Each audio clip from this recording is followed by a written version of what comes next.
சில தலைவர்கள் காலத்தை பின்பற்றுவார்கள், சில தலைவர்கள் காலத்தை வழிநடத்தி சகாப்தமாக மாறுவர்.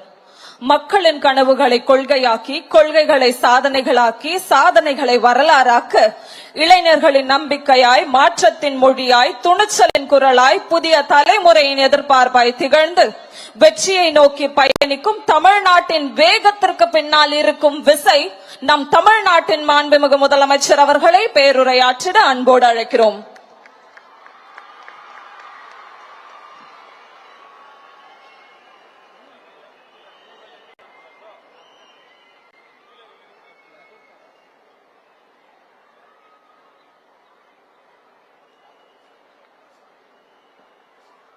மாண்புமிகு அமைச்சர்களுக்கும் மதிப்பிற்குரிய சிறப்பு விருந்தினர்களுக்கும் அனைவருக்கும் என்னுடைய வணக்கம். ஒரு சில நிகழ்ச்சி மட்டும்தான் மனசுக்கு ரொம்ப நெருக்கமா ஃபீல் பண்ணும், அதை நினைச்சாலே ரொம்ப சந்தோஷமா ஃபீல் பண்ணும்.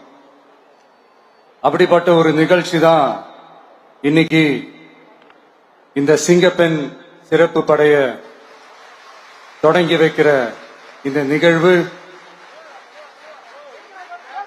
உண்மையிலே மனசுக்கு ரொம்ப நெருக்கமான ஒண்ணு, சந்தோஷமான ஒண்ணு. நம்ம பாட்டி, அம்மா, அக்கா, தங்கைகள், ஒவ்வொரு வீட்டில் இருக்கிற பெண் குழந்தைகள், இவங்க எல்லாருக்குமான பாதுகாப்பை உறுதி செய்வோம்னு சொன்னோம். ஆனா அது எலெக்ஷனுக்காக மட்டுமே கிடையாது, மனசிலிருந்து நிஜமா உண்மையா உணர்வு பூர்வமா சொன்னதுதான். பெண்களுக்கு எதிரான இந்த கொடுமைகள்ல நமக்கு எப்பவுமே 0 டாலரன்ஸ் தான், அதுல ரொம்ப உறுதியா இருக்கிறோம். சோ சொன்னதை எல்லாமே செய்யணும், கொஞ்சம் கொஞ்சமா படிப்படியா அதை செயல கொண்டு வரணும், அதுல ரொம்ப தெளிவா இருக்கிறோம். அதனாலதான் ஆட்சிக்கு வந்த உடனே இந்த குறைஞ்ச நாட்களுக்குள்ளேயே இதை நடைமுறைக்கு கொண்டு வந்திருக்கிறோம். தமிழ்நாட்டில் இருக்கிற பெண்கள், பெண் குழந்தைகள் எல்லாருமே பாதுகாப்பா தன்னம்பிக்கையோட இருக்கணும். அதுக்கான முதல் கட்டம் தான் இந்த ஸ்டெப். இது மனசுக்கு ஒரு மன நிறைவை கொடுத்தாலும் அதே நேரத்தில் பெண்களை பத்தின சில செய்திகள்லாம் கேட்கும் போது உண்மையிலே மனசு பதறுது, கண்ணு கலங்குது, அது கண்ட்ரோல் பண்ணவே முடியல. ஏன்னா நடக்கிற கொடுமைகள்லாம் யாருக்குங்க, நம்ம குடும்பத்தை சேர்ந்தவங்க தானே, எப்படி மனசு பதறாம இருக்கும்? அதனால பெண்களுக்கு எதிராக இதெல்லாம் ஏன் நடக்குது, எதுக்கு நடக்குதுன்றது மத்தவங்க மாதிரி ரீல்ஸ்லயும் இன்ஸ்டாலையும் தேடிட்டு இருக்க முடியாது, ரியாலிட்டிய புரிஞ்சுக்கணும். சோ இந்த பிரச்சனைகள்லாம் ஏன் நடக்குது அப்படின்றத அனலைஸ் பண்ணி பார்க்கும்போது சுத்தி சுத்தி பாத்தீங்கன்னா ஒரே இடத்துலதான் நிக்குது. போதைப் பொருள் நடமாட்டம், அதை வேரோட பிடுங்கி எறியணும். இது 2026 போன மாசம் மே மாசம் 10ஆம் தேதி இந்த பிரச்சனை புதுசா முளைச்சு வந்துடல. இது பல வருஷமா இருக்கிற பிரச்சனை. பல வருஷமா இதை கண்டுக்காம விட்டதுதான் அந்த வேர் இவ்வளவு ஆழமா பரவி இருக்குது. இத பல வருஷமா கண்டுக்காம விட்டது யாருன்றது நான் சொல்லிதான் உங்களுக்கு தெரியணும்னு அவசியம் இல்லை, அது உங்களுக்கே நல்லா தெரியும். இப்ப அதை பத்தி பேசியும் பிரயோஜனம் இல்லை. முதல்ல இந்த போதைப் பொருள் நடமாட்டத்தை வேரோட பிடுங்கி எறியணும். அப்படி எரிஞ்சாதான் இந்த பெண்களுக்கான இந்த சேஃப்டி ரொம்ப ஸ்ட்ராங் ஆகும். இது ரெண்டுமே ஸ்ட்ராங் ஆனாலே ஆட்டோமேட்டிக்கா சட்டம் ஒழுங்கும் சரியாகும். இந்த 3 விஷயம் சொன்னல, இந்த போதைப் பொருள் நடமாட்டம், பெண்களுக்கு எதிரான இந்த கொடுமை, இந்த சட்டம் ஒழுங்கு, இது 3மே ஒண்ணுக்கு ஒண்ணு இன்டர்லிங்க்ட் தான். இதுவும் இப்ப புதுசா வந்த பிரச்சனை கிடையாது, பல வருஷமா இது இன்டர்லிங்க்டா தான் இருக்குது. இதெல்லாம் ஏன் எதுக்குன்றது இப்ப முக்கியம் இல்லை, இது எப்படி சரி செய்ய போறோம்ன்றதுதான் முக்கியம். பட் அதே நேரத்தில் இன்னொன்னையும் நம்ம மனசுல எடுத்துக்கணும். இந்த பெண் குழந்தைகளுக்கான இந்த பாதுகாப்பு இது வெறும் சட்டம் ஒழுங்கு சம்பந்தப்பட்டது மட்டும்தானா அப்படின்னு கேட்டீங்கன்னா இல்ல, இது சமூக ஒழுங்கும் சம்பந்தப்பட்டிருக்கு. சமூக ஒழுகல தனி மனித ஒழுங்கும் சம்பந்தப்பட்டிருக்கு.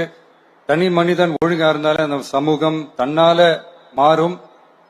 ஒரு கட்டுப்பாட்டோட ஒரு பொறுப்பா இருந்தாலே இந்த மாதிரி பல பிரச்சனைகளை நம்ம கண்ட்ரோல் பண்ணலாம்.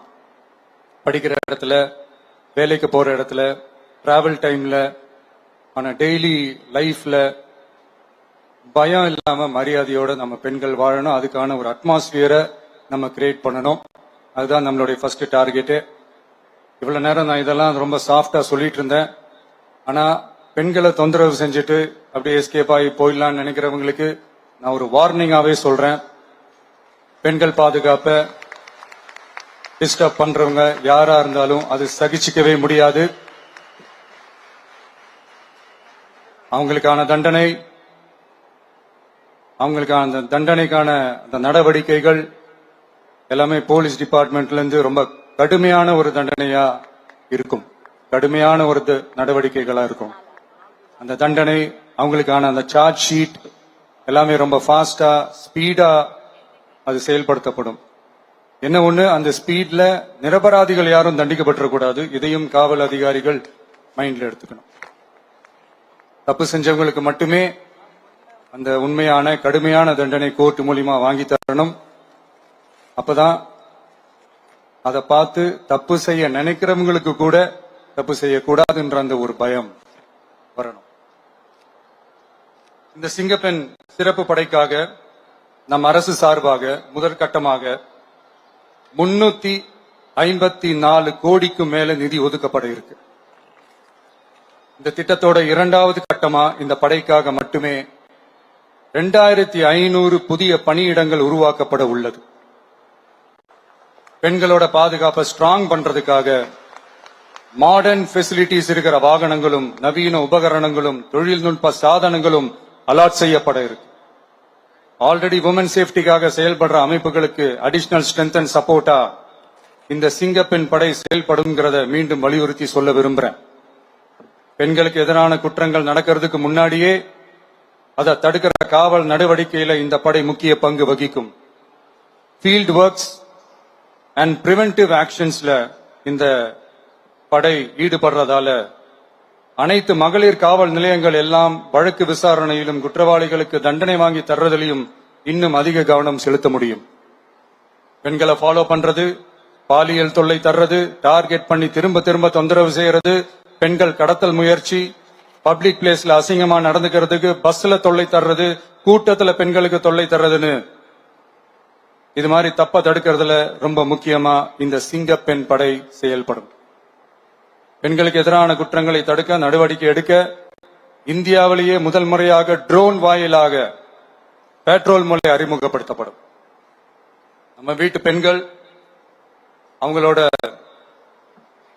ட்ரீம்ஸ் அண்ட் எக்ஸ்பெக்டேஷன்ஸ் என்ன அப்படின்றத நம்ம அரசு நல்லாவே புரிஞ்சு வச்சிருக்கு. அதை கொஞ்சம் கொஞ்சமா நாங்க செயல்படுத்துவோம். உங்களுக்கான மரியாதையும் தான், உங்களுக்கான அந்த கண்ணியமும் தான் நம்ம அரசினுடைய highest and the most important priority. ஒரு கவர்மெண்டோட அந்த விஷன் அண்ட் டார்கெட் ஆனஸ்டா இருந்தாலே போதும். பிளான்ஸ் அண்ட் அட்டெம்ப்ட்ஸ் அது போற பாதை சரியா இருக்கும்னு சொல்லுவாங்க. அப்படிப்பட்ட ஒரு கவர்மெண்ட் தான் நம்மளுடைய கவர்மெண்ட், உங்களுக்கான கவர்மெண்ட். இந்த ஷார்ட் ஸ்பேன்ல இந்த சிங்கப்பெண் சிறப்பு படைய நடைமுறைக்கு கொண்டு வந்து இதுக்கு ரொம்ப கடுமையா உழைச்ச காவல்துறை அதிகாரிகளுக்கும் பணியாளர்களுக்கும் இந்த நேரத்தில் என்னுடைய பாராட்டுகளை தெரிவிச்சுக்கிறேன். இந்த நேரத்தில் என்னை பொறுத்த வரைக்கும் ஒரு கவர்மெண்டோட முதல் சக்சஸ், முழு சக்சஸ் இன்ஃப்ராஸ்ட்ரக்சரோட வளர்ச்சியிலேயோ பொருளாதார வளர்ச்சியிலேயோ மட்டுமே இல்லை, அந்த ஸ்டேட்டோட பெண்களும் குழந்தைகளும் மரியாதையா வாழ்றாங்களா அப்படின்றதுலதான் அந்த கவர்மெண்டோட முழு சக்சஸுமே இருக்கு. அதோட சேர்ந்ததுதான் மற்ற எல்லா வளர்ச்சியும். அதுலயும் நாங்க கவனம் ஃபுல் கான்சென்ட்ரேட் பண்ணுவோம். கான்பிடென்டா இருங்க, நல்லதே நடக்கும், வெற்றி நிச்சயம். மீண்டும் சந்திக்கும் வரை நன்றி, வணக்கம். Thank you very much, sir, for that powerful and visionary address. Your words have not only set a benchmark for women's safety, but have also instilled a deep sense of pride and responsibility in every officer present here today. Your insights into the role of the Singapen Special Force has indeed laid down a historic roadmap for our state's law enforcement. We are deeply grateful for your exemplary leadership, sir.